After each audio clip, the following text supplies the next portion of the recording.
Anda kembali di The Prime Show, pemirsa. Kita akan kembali berbincang bersama dengan sejumlah narasumber yang sudah terhubung bersama kami. Saat ini sudah bersama kami juga melalui sambungan Zoom ada Bapak Sugeng Teguh Santoso selaku Ketua IPW. Selamat malam, Pak Sugeng. Kalau misalnya kita melihat dari kasus ini, Pak, sebetulnya ini bisa dibilang pemerasan atau upaya penyuapan dalam pengurusan perkara pembunuhan dan perkosaan ini, Pak? Ini saya bilang adalah tindak pidana korupsi, suap, ya, dari pihak tersangka, ya, bisa saja tersangka AN dan juga BH, ya, melalui kuasa hukumnya yang bernama Evelyn. Ada 5 transaksi, ya, di 5 transaksi dari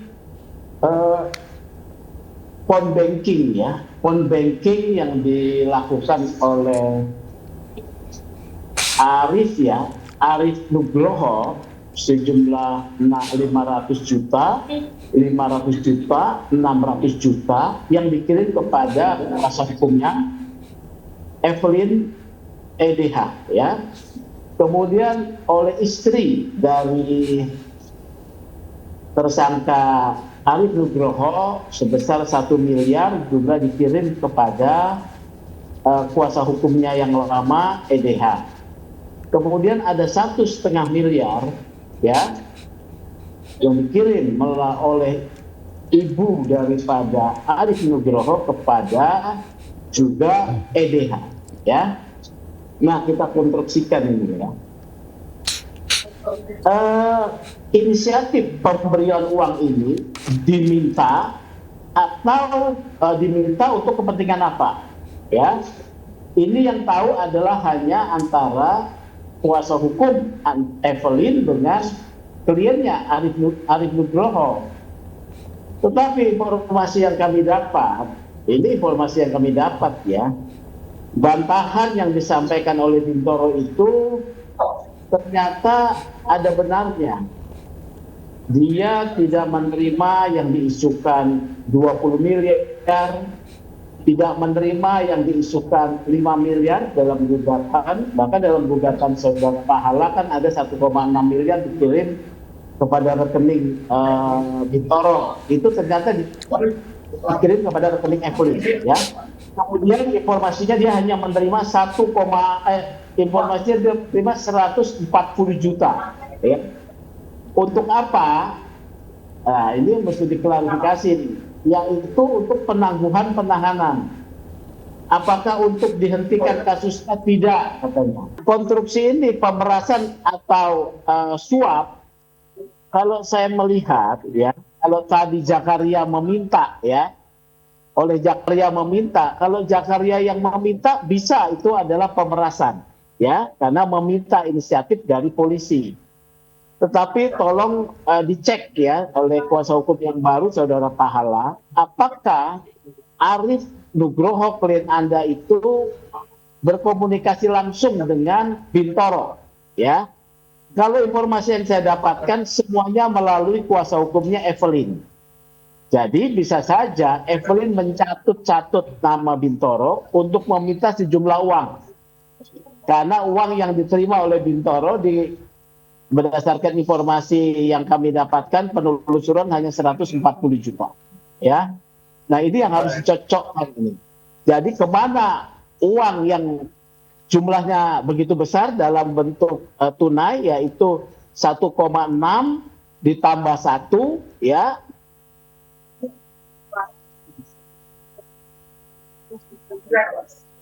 Nugroho, yaitu berarti sekitar 4,1, ya, itu kemana? 4,1, ya. Kemudian hasil penjualan daripada Lamborghini itu kan informasinya dilakukan melalui perantaraan kuasa hukumnya saudara Evelyn, ya. Itu masuk ke rekening siapa?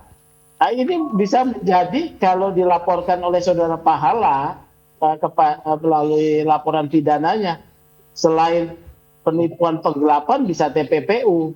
Tapi IPW sedang mempertimbangkan untuk melaporkan saudara Evelyn suap kepada aparat penegak hukum. Baik, Pak Sugeng, kita tahan dulu. Saya mau ke Pak Pahala. Pahala, yang Anda gugat ini kan mencapai hampir 20 M begitu. Tadi kalau tidak salah 17, sekian miliar. Nah, yang diakui diterima oleh Bintoro ini adalah sebesar 140 juta saja. Nah, respon Anda seperti apa, Pak?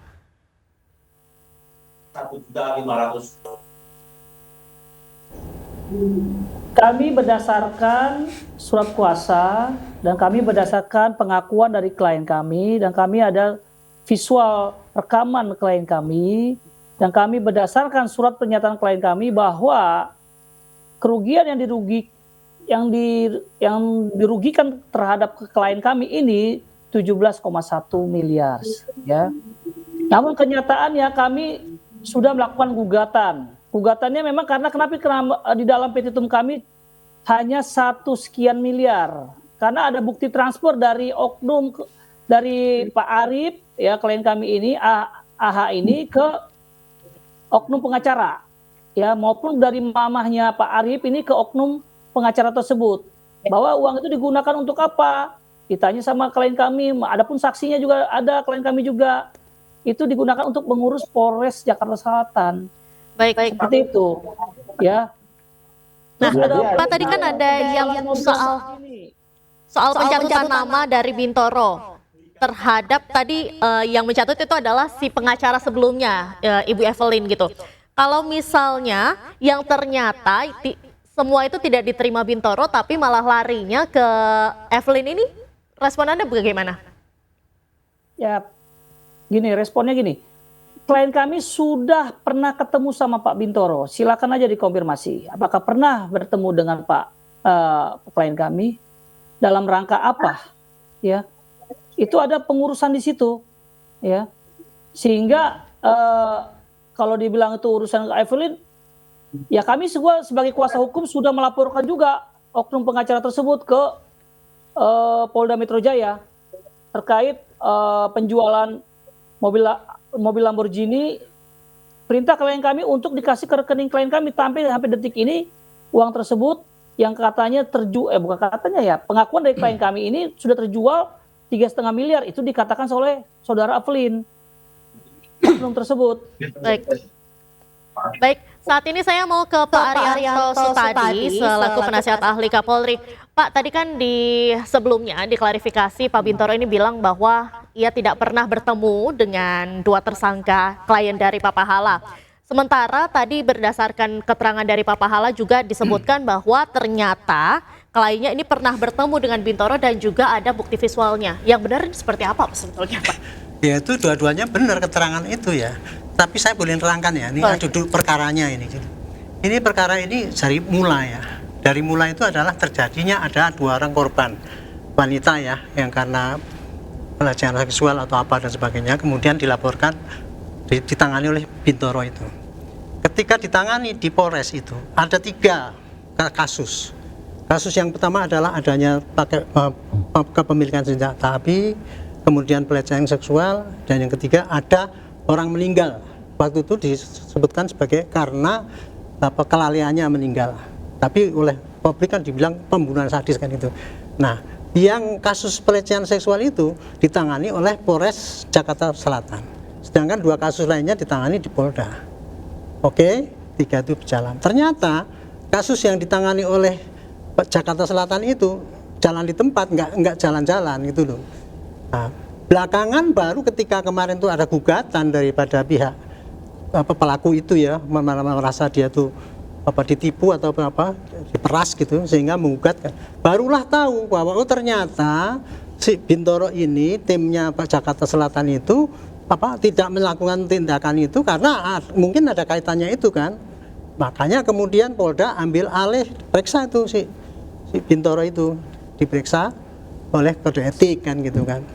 Nah, dari keterangan dari kode etik itu, keterangan-keterangan yang itu, kita baru dapat ternyata yang terjadi adalah ketika kasus itu ditangani di Polres Jakarta Selatan gitu ya, pengacaranya yang namanya itu tadi, yang cewek itu tadi ya, itu mengurus ke penyidiknya gitu, kurang lebih. Dan itu dalam dunia penyidikan itu udah biasalah terjadi ya. Seorang pengacara pasti berusaha untuk meringankan kliennya kan gitu. Nah itu dengan janji-janji mungkin apa-apa, itulah yang lebih tepat dikatakan menyuap itu tadi. Nah kemudian ternyata dalam pelaksanaan penyuapan ini ternyata si Evelyn ini curang. Karena apa? Minta terus, dikirim terus sampai jumlahnya tadi 17,1 ya gitu ya. Nah, sementara di pemeriksaan di etik, si Bintoro sendiri mengatakan bahwa uang yang masuk ke polisi itu hanya di bawah 750 juta. Nah berarti kan itu yang digelapkan. Jadi dalam kasus ini ya, kasus yang judulnya pemerasan oleh Bintoro ini, menurut hemat saya ini yang lebih tepat adalah kasus penyuapan yang dilakukan oleh pihak dari pengacara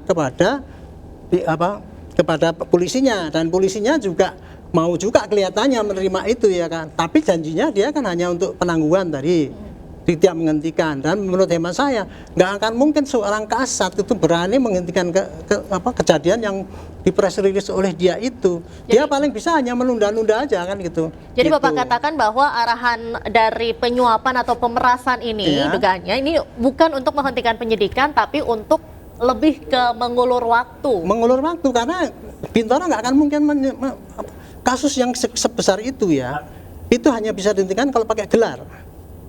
Nggak bisa di itu. Saya dengar katanya kasus ini ada perdamaian dulunya antara korban dengan si pelaku itu. Nah mungkin ya karena ada perdamaian inilah maka para penyidik itu juga dulu menjanjikannya untuk tidak dikirim-kirim itu. Tapi kemudian tingkah daripada Polres Jakarta Selatan itu diketahui oleh Kapolres, kemudian dipindahkanlah si Bintoro itu. Kan kemudian ketika kasusnya diambil alih oleh Polres, maka langsung di B21. Maka keterangan daripada Bintoro benar, dia nggak pernah nerima suap 20 miliar, dia nggak pernah nerima ini dan sebagainya. Ini yang sebetulnya yang paling parah ini ya pengacaranya itu tadi, Pak Sugeng mungkin lebih tahu persis itu bagaimana dia menipu. Untung sekarang sudah dilaporkan dia penipuannya. Yang saya harapkan adalah kasus penyuapan ini harus ada yang melaporkan lagi gitu, sehingga semua bisa diperiksa gitu. Artinya sebetulnya kalau kasus pembunuhan ini tidak bisa berdamai ya Pak ya? Teorinya nggak bisa. Teorinya nggak bisa. Oke, gitu. nah saya mau selanjutnya ke Pak Tony. Pak Tony tadi kan disebutkan bahwa sebelumnya ini ada seperti perjanjian atau kesepakatan perdamaian antara dua tersangka klien dari Papa Hala dengan korban, dengan klien Anda. Nah ini sebetulnya apakah memang ada kesepakatan perdamaian itu? Karena kan tadi kalau misalnya kita dengar dari pernyataan dari Pak Arianto bahwa kalau misalnya dari kasus pembunuhan ini kan tidak ada perdamaian. Baik, jadi saya sebagai kuasa hukumnya Bapak Radiman, orang tua atau ayah dari FA. Dari FA berusia 16 tahun. Korban ini kan ada dua ya, FA 16 tahun dan NS 16 tahun juga. Nah jadi saya ceritakan dulu sebentar sekilas. 23 April 2024 klien saya itu ditelepon oleh penyidik Polres Metro Jakarta Selatan agar ke Polres. Nyampe di Polres ya, diceritakan singkatnya bahwa anaknya telah meninggal dunia dan ada di Rumah Sakit Fatmawati.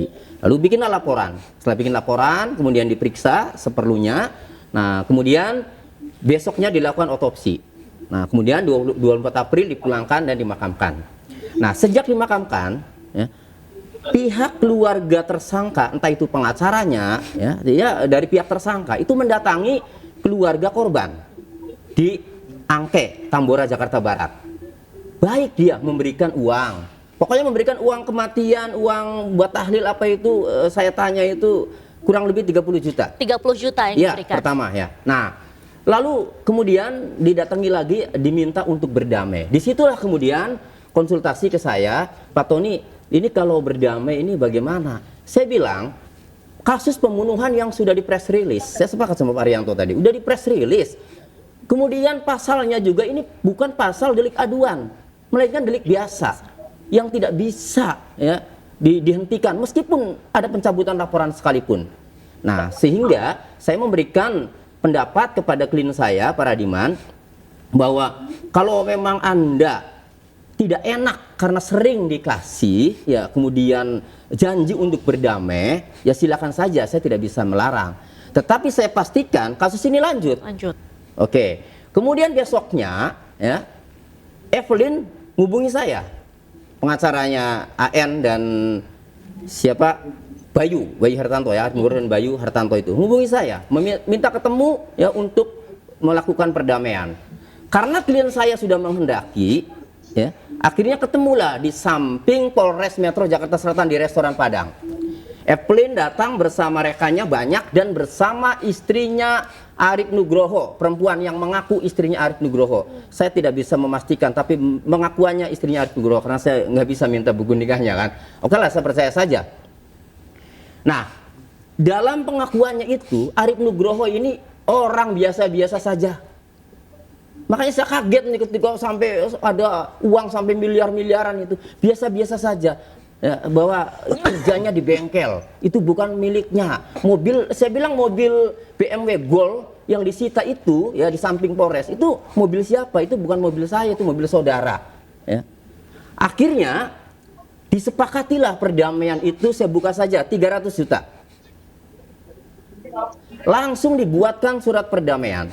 Nah, ketika mau ditandatangani, saya koreksi ada satu klausul yang krusial, ya, bahwa di situ setelah menandatangani perdamaian ini, klien saya pihak kedua, ya, itu menjamin bahwa proses hukum ini tidak ada lagi, tidak ada tindakan hukum selanjutnya. Saya coret. Karena saya sebagai lawyer menyadari kasus ini bukan delik aduan dan kewenangan untuk menghentikan itu ada sama penyidik, melindungi kita dan melanjutkan itu ada sama penyidik. Jadi nggak bisa, walaupun ya hanya sebatas tanda tangan, nanti dituntut, saya bilang kan. Akhirnya dicoret, sepakat. Nah, coret sepakat itu tanda tangani semua, uang diserahkan, sudah. Ya. Nah, lalu Evelyn mengajak saya untuk menemui Kasat Reskrim. Saya tolak. Karena saya sudah tebak kalau menemui Kasat Reskrim, ya, kami ini beban, Pak. Bebannya apa? Ya, ini pinter-pinteran aja, mohon maaf, ya. Lah, apakah pengacara ini nggak paham bahwa ini perkara ini pasalnya ada pasal delik aduan, pembunuhan, udah rame. Nah, lalu kemudian datang sama saya menghadap Kasat Reskrim, terang-terangan ditolak. Apa yang terjadi? Jadi saya katakan, Ibu masa tidak koordinasi dulu, tidak dikaji dulu? Ini kan permohonan. Lalu ngapain juga sama saya? Ya silakan saja. Yang penting Ibu minta tanda tangan perdamaian ditandatangani klien saya, minta pencabutan laporan ditandatangani klien saya. Kan? Artinya itu semuanya sudah dipenuhi, silakanlah. Saya tidak tahu menau kan. Intinya soal pertemuan ini Pak, berarti ada Bapak, ada pihak dari ada saya, ada terus Pak Bintoro ayahnya, juga. Ada ayah dari korban, ayah ada dari Pak korban Bintoro sama juga. Ibunya, ya. Enggak, itu kan di tidak ada restoran Bintoro. Padang, ya enggak ada. Okay. Artinya mengajak saya ketemu itu ke Polres. Setelah tanda tangani perdamaian itu menyerahkan perdamaian. Cuma saya tidak mau. Karena saya tahu persis perkara ini tidak akan bisa dihentikan. Tapi ketika adanya perjanjian perdamaian ketika mau ditandatangani itu tidak ada Pak Bintoro? Tidak ada. Tapi hanya untuk di sana ada polisi tidak ada Pak? Tidak ada. Tidak ada polisi sama sekali, tapi kan hanya diajak untuk ketemu sama Kasat Reskrim. Iya, setelah selesai ya. Ini lawyer ini, Evelyn ini mengajak saya untuk sama-sama menghadap Kasat Reskrim. Cuma saya tolak. Nah, total berapa sih Pak yang diberikan kepada keluarga korban saat itu? 300 juta. 300 juta. Iya. Total 300 juta. Nah, jadi ketika kasus ini muncul, ya, saya ini hampir nggak percaya. Kenapa? Karena istrinya Arief Nugroho menyampaikan ke saya, ya, itu orang biasa-biasa saja. Makanya ketika muncul 14 miliar, 17 miliar, ya tahu gitu minta aja 10 miliar perdamaiannya kan begitu. Iya. Tapi tahu orang kaya raya makan. Nah. Tapi untuk perdamaian sendiri ini sebelumnya ada tekanan atau intimidasi nggak sih Pak kepada keluarga korban? Tidak ada intimidasi. Justru klien saya yang menghendaki, saya sudah melarang klien saya. Kenapa saya melarang? Kan begini, andai kata klien saya tidak didampingi saya, apakah dia nanti tidak ketakutan dituntut ketika lanjut ya ditanya lagi itu gimana kok klien saya jadi lanjut karena nggak ngerti ya. Baik. Nah tetapi didampingi saya kan akhirnya paham. Sejak awal juga paham. Makanya klien saya juga saya kasih peringatan bahwa nanti Anda diperlukan lagi untuk menghadiri sidang untuk mendengarkan keterangan dari pihak saksi korban, orang tua korban. Saya gituin kan. Baik. Itu. Pak Arianto kaget nggak Pak mendengarkan pernyataan statement ini? Gimana nih Pak? Enggak kaget saya, karena saya udah tahu bahwa itu memang ada kasus perdamaian itu. Itu jadi makanya itu saya kesempatan bagus ini ada Pak Sugeng, ada Pak Tony itu menerangkan apa yang sesungguhnya terjadi di lapangan sehingga publik tidak tergiring kepada wah ini kasusnya adalah pemerasan gitu. Karena kalau saya sendiri yang ngomong itu bukan pemerasan itu ini suatu penyuapan, sangkanya saya belain polisi lagi. Saya kan bolak-balik dimakan oleh medsos itu karena dianggap saya melindungi polisi yang salah. Tugas saya hanya menjelaskan inilah kejadian yang terjadi. Nah, mudah-mudahan publik tahu, oh ini yang terjadi dan saya boleh ngasih tahu ya arah daripada ini ya, yang perlu diteruskan gonjang-ganjing ini adalah penyelidikan kepada kasus penyuapan. Penyuapan itu adalah siapa yang memberi, siapa yang meminta, uangnya siapa, transfernya berapa, semua itu direkod, itu harus nanti di sidang pengadilan pidana. Karena kalau perdata itu kan hanya tuntutan ganti rugi untuk kembali gitu ya. Jadi sekarang PR kita ini untung sudah pengacara Pak Pala sudah melaporkan ditipu. Sekarang tinggal siapa yang mau membuat LP bahwa ini penyuapan supaya ini kasusnya diproses semua. Untuk membuktikan apakah Bintoro itu tadi menerima suap atau tidak. Untuk membuktikan apakah ini memang paling berperan adalah Evelyn apa siapa. Itu kira-kira yang perlu kita atasi. Baik, kita tahan sebentar perbincangannya Pak. Kita akan kembali usai jeda, tetaplah di The Prime Show.